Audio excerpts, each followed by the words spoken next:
Hello, bachcho. Let's read this question. The question says, can the wing of a butterfly and the wing of a bat be considered homologous organs? Why or why not?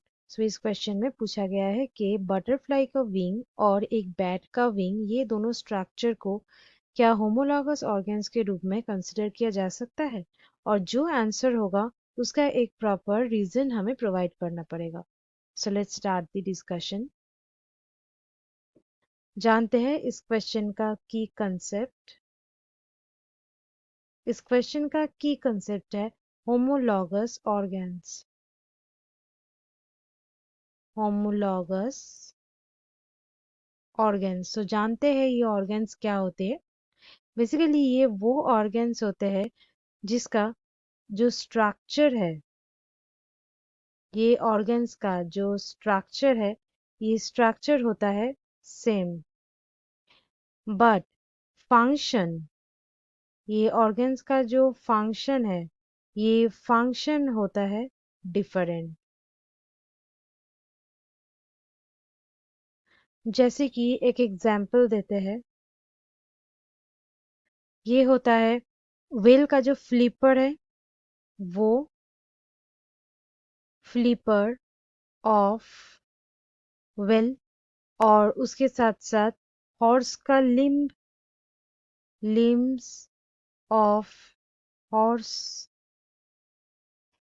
सो ये जो दो body structure है, ये दोनों का function different है, क्योंकि whale का जो फ्लिपर है वो स्विमिंग में काम आता है, हॉर्स का जो लिम्ब है वो वॉकिंग या रनिंग के लिए काम आता है. लेकिन ये जो दो बॉडी स्ट्रक्चर है, इसका एनाटॉमी सेम है, इसलिए ये दो स्ट्रक्चर हो गए होमोलॉगस ऑर्गन्स.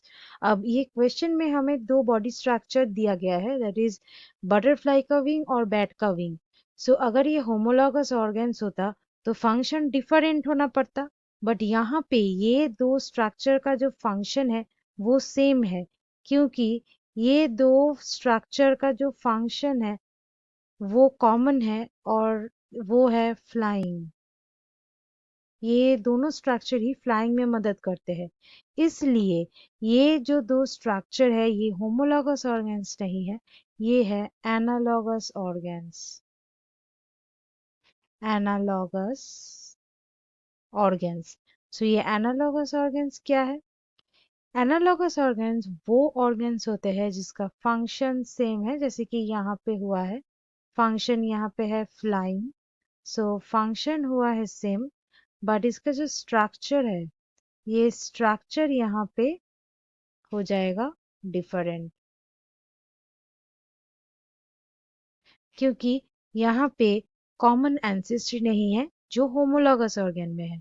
एनालॉगस ऑर्गन में कॉमन एंसेस्ट्री नहीं है, नो कॉमन एंसेस्ट्री. सो यहाँ पे ये जो दो स्ट्रक्चर है इसको हम लोग होमोलॉगस के रूप में कंसिडर नहीं कर सकते. So students, hope you understood well. Best of luck.